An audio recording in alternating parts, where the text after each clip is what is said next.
The warning klaxon jerked Thomas Reeves from his sleep, the harsh sound bouncing off the metal walls of his mining outpost. 3 years alone on Ceres Station had taught him to respond instantly to alarms. He rolled from his bunk and pulled up the alert on his terminal. Proximity warning. Unknown object on collision course. Thomas frowned at the trajectory data. Whatever it wasn't a meteor or typical space debris. The object was decelerating, showing signs of controlled flight despite its erratic path. He activated the external cameras and zoomed in on the approaching anomaly. "That's a ship," he muttered, watching the sleek, silver object tumble toward the asteroid's surface. The craft was unlike any human design he'd seen during his 12 years with Frontier Mining Corporation.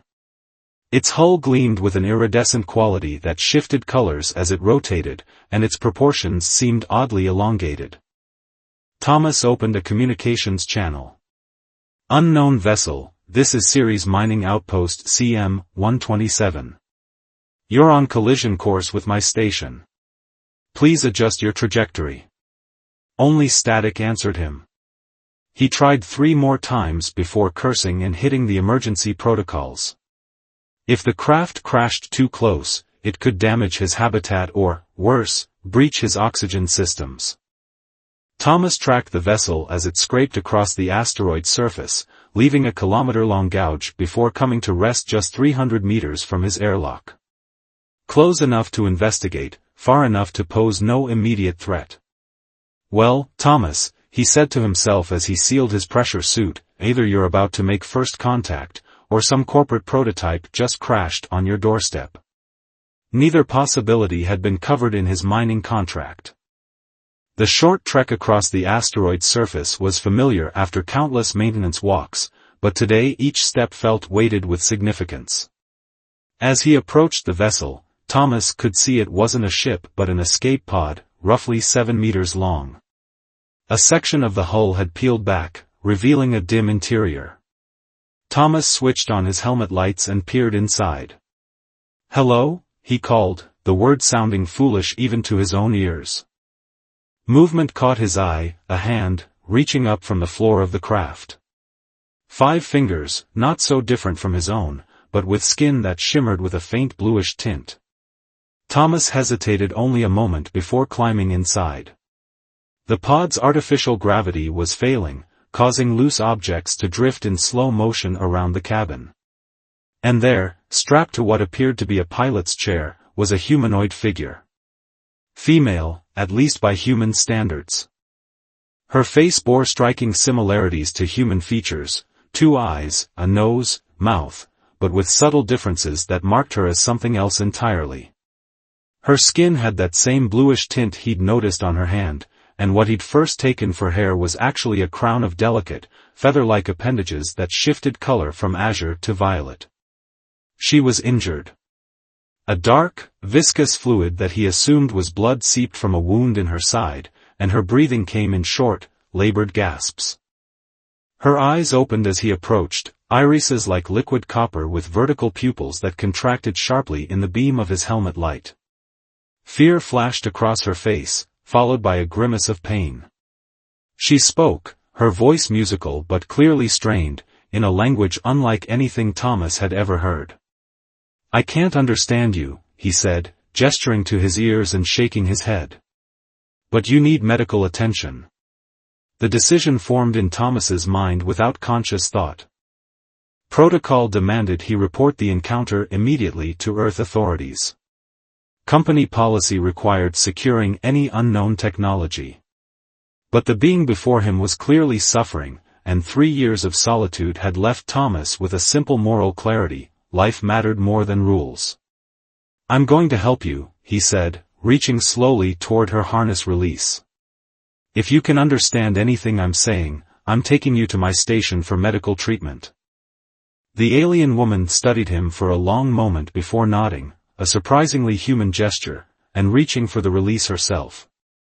As Thomas helped her from the wreckage, supporting her weight against his suit, he couldn't help but wonder what chain of events he was setting in motion. Whatever she was, wherever she'd come from, their worlds had just collided in the silent vacuum of space. And nothing would be the same again. 3 days had passed since Thomas brought Vela to his station. Her wound had responded well to his medical supplies, though he wasn't sure if human antibiotics would work on alien physiology. Fortunately, they did. Thomas watched as Vela examined the holographic display he'd set up. Her feather-like crest rippled in concentration, shifting to deep purple as she manipulated the images with graceful gestures. "Sun," Thomas said, pointing to the hologram of Earth's star. Vela nodded. "Sun," she repeated, then created a different stellar image, a binary system with 2 stars orbiting each other. "Nariloth," she said, pointing to her creation.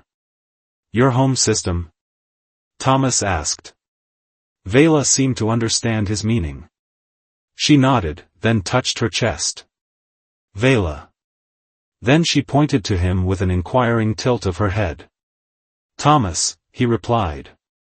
Their improvised language lessons had progressed quickly. Vela was clearly a scientist of some kind, judging by how rapidly she absorbed information and built connections between their languages. Later that evening, as they shared a meal, Thomas with his standard rations, Vela with synthesized nutrients compatible with her biology, she attempted to explain why she'd been in the escape pod. Through gestures, drawings, and their growing shared vocabulary, Thomas pieced together her story. Her people, the Australi, were peaceful explorers. Their research vessel had been attacked by a rival species called the Kreth, warlike and territorial. Vela had been the only one to escape. "I'm sorry," Thomas said, reaching across the table to touch her hand. The gesture seemed to surprise her. Her copper eyes widened, and her crest fluttered in what he'd come to recognize as emotional response. But she didn't pull away. Instead, she turned her hand to clasp his. "Thomas," she said, her musical voice making his name sound exotic. She spoke several words in her language, but he understood her meaning from her expression, gratitude. That night, unable to sleep, Thomas found Vela in the observation dome, staring at the stars. She wore a simple station jumpsuit he'd modified for her, but even in the utilitarian clothing, there was an undeniable grace to her movements. "Can't sleep?" he asked, joining her. She glanced at him, her crest shifting to a soft blue. "Sleep difficult," she managed in halting English. She pointed to the stars. "Home, far." "I understand homesickness," Thomas said. "I haven't been back to Earth in 3 years." Vela reached out, hesitantly at first, and touched his face. The contact sent an unexpected tingle across his skin. Her touch was cool, almost silky. "Thomas alone," she said. "Vela alone." She gestured around them. "Together, not alone?" The simple observation struck him deeply. He'd volunteered for this isolated posting to escape a painful breakup, choosing solitude over the risk of connection. Now, billions of miles from Earth, he'd found unexpected companionship with someone from beyond the stars. "Together," he agreed, his voice rougher than he intended. Vela stepped closer, her copper eyes studying his with curious intensity. Thomas felt his pulse quicken. There was something happening between them, something neither of them had anticipated. "Your people," Thomas asked, "do they form attachments like humans do?" Vela's crest rippled with iridescent colors he hadn't seen before. "Attachments," she repeated, uncertain of the word. Thomas struggled to explain. "Connections. Between individuals. Emotional bonds." Understanding dawned in her expression. She placed her hand over her chest. "Australi feel deeply," she said. "More than words." She moved closer still, until he could feel the strange, pleasant warmth that radiated from her skin. Her crest had settled into a pulsing pattern of deep violet and rose. "Show," she whispered. Thomas hesitated, then slowly raised his hand to touch her face as she had touched his. Her skin was warm beneath his fingers, and he felt a subtle vibration, almost like a purr. As the stars wheeled silently above them, two beings from different worlds began to bridge the vast gulf between their species, finding in each other something neither had expected to discover so far from home, understanding, and perhaps, something more. Thomas woke to flashing red alerts on his console. The proximity sensors had detected 3 vessels entering Ceres orbit. His first thought was of rescue, perhaps Earth authorities responding to his reports about Vela. But the radar signature didn't match any human vessel. "Vela," he called, pulling on his jumpsuit. "Someone's here." She appeared in the doorway, her crest flat against her head, a sign of alarm he'd come to recognize. "Show me," she said, her English improving daily. The external cameras revealed 3 dark, angular ships circling the asteroid. Their design was nothing like Vela's escape pod. "Kreth," she whispered, her voice tight with fear. "They found me." "How?" "Your pod's transponder was damaged in the crash." Vela touched the necklace she wore, a pendant containing a crystal that pulsed with inner light. "Biological marker. All Australia researchers carry one." Her copper eyes met his. "They will not allow me to live. Knowledge I carry, dangerous to them." Thomas ran through their options. His mining outpost wasn't built for defense, but it wasn't entirely helpless either. He'd spent years reinforcing it against micrometeoroid impacts and radiation. "We need to send a distress signal to Earth," he said, moving to the communications array. "And prepare for visitors." Over the next few hours, they transformed the station. Thomas's mining equipment became improvised weapons. Automated drills were reprogrammed to target anything approaching the airlocks. The station's maintenance robots were positioned as sentries. As Thomas worked, he watched Vela modify her pendant, her delicate fingers manipulating the crystal's internal structure somehow. "What are you doing?" he asked. "Changing frequency. Sending message to my people." She looked up, her crest tinged with a color he now recognized as hope. But distant. May not reach in time. Night cycle came, but neither of them slept. Instead, they sat together in the station's control room, monitoring the Kreth ships as they established an orbit that blocked any escape. "Why do they hate your people so much?" Thomas asked. Vela's expression grew somber. "Resource competition at first. Then, religious. They believe only their species deserves the stars."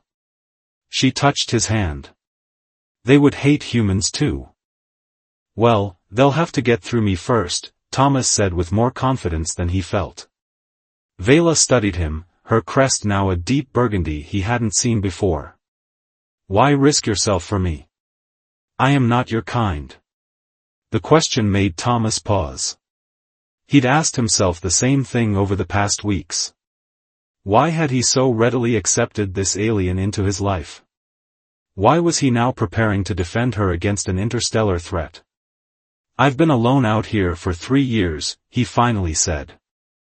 "When I found you, I wasn't just saving you. You saved me too, from isolation." He met her gaze directly. "And maybe, kind, isn't about species. Maybe it's about connection." Vela moved closer, her hand still in his. The sensation of her touch had become familiar yet remained thrilling. "Thomas," she said softly, "if we survive, I want to show you stars you've never seen. My world. The gardens of light where I studied." "I'd like that," he replied, his voice rough with emotion. The proximity alarm shattered the moment. One of the Kreth ships was launching smaller craft. "They're coming," Thomas said, rising to his feet. Vela stood beside him, her posture straightening with resolve. "Then we fight. Together." As they moved to their defensive positions, Thomas realized that in just weeks, this alien woman had become more important to him than anything in his life before. Whatever happened next, his universe had irrevocably expanded beyond the confines of human experience. And he wouldn't have it any other way. The first Kreth boarding party breached the outer perimeter at dawn. Thomas watched them on the security feed, 6 humanoid figures in sleek armor, their features hidden behind opaque visors. They moved with military precision, cutting through the first airlock with plasma torches. "They're through the first defense," Thomas said, activating the mining drills. The massive bits, designed to bore through asteroid rock, whirred to life and lunged toward the intruders. 2 Kreth soldiers were caught and dispatched, but the others dodged and destroyed the equipment with energy weapons. "More coming," Vela warned, monitoring a second craft approaching the opposite side of the station.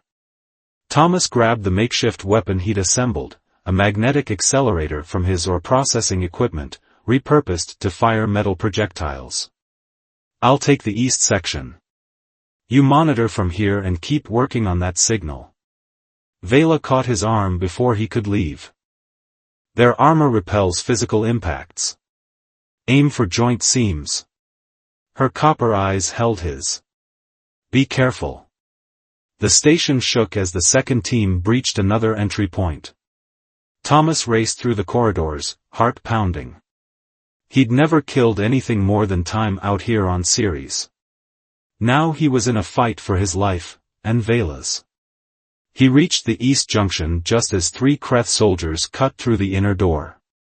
Their helmets turned toward him in unison, faceless, menacing. Thomas fired his makeshift gun, aiming for the knee joint of the lead soldier. The metal slug found its mark, and the alien dropped with an inhuman shriek. The other 2 returned fire. Energy bolts scorched the walls around Thomas as he dove for cover behind a storage container. The air filled with the smell of burning metal and plastic. "Thomas." Vela's voice came through his earpiece. "They've breached the central lab. 3 coming your way from behind." Trapped between 2 groups, Thomas made a desperate decision. He overrode the safety protocols on the section's atmosphere regulators, then fired at the ceiling conduits. Superheated steam erupted into the corridor, filling the space with blinding vapor. The Kreth soldiers' energy weapons discharged wildly into the mist. Thomas, familiar with every centimeter of his station, used the cover to slip past them and race back toward the control room. He found Vela engaged in her own battle. A Kreth soldier had her cornered, weapon raised. Without hesitation, Thomas hurled himself at the alien, driving both of them into the wall. Pain exploded across his shoulder as the Kretha's weapon discharged, but adrenaline kept him fighting. Vela seized the moment, jamming her modified crystal pendant into the seam of the soldier's helmet. The crystal pulsed, and the alien convulsed before collapsing. "Thomas, you're hurt," she gasped, helping him up. "Just a graze," he lied, feeling blood soaking his jumpsuit. "Status?" "4 down. At least 5 more on the station." Vela's crest flattened in distress as she examined his wound. "This is deep." Before she could say more, the remaining Kreth forces converged on the control room. Thomas positioned himself in front of Vela, weapon raised despite the pain lancing through his shoulder. "Stay behind me," he ordered. The lead Kreth stepped forward, removing its helmet to reveal a face covered in hardened plates, eyes like black marbles. It spoke in a guttural language. Vela replied, her musical voice now sharp with defiance. The exchange grew heated. "What's happening?" Thomas whispered. "They demand I surrender research data. Say they'll spare you if I comply." Vela's hand found his. "They lie." The standoff stretched, tension filling the room. Thomas felt lightheaded from blood loss but remained standing.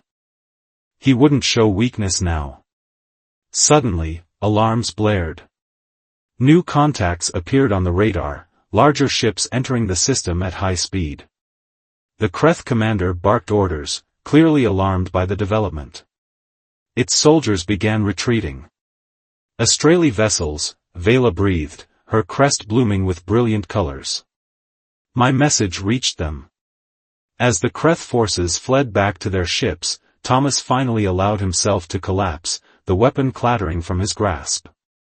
The last thing he saw before consciousness faded was Vela leaning over him, her copper eyes filled with concern, her cool hands cradling his face. "Stay with me," she whispered. "Please stay." Thomas awoke in an unfamiliar room.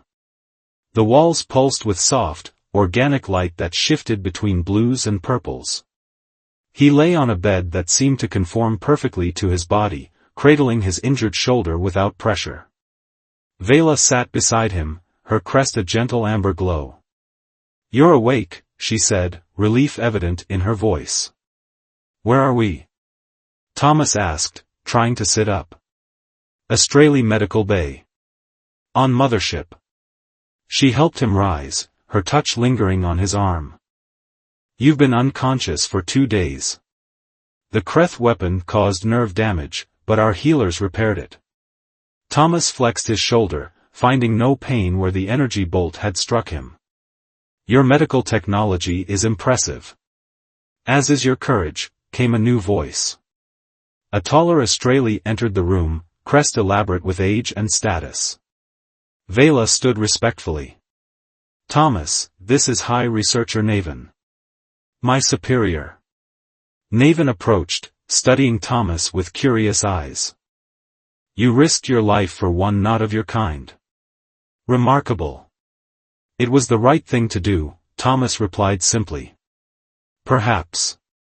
Naven's crest rippled thoughtfully. "Or perhaps there was more to your decision." Thomas glanced at Vela, whose copper eyes met his with unspoken meaning.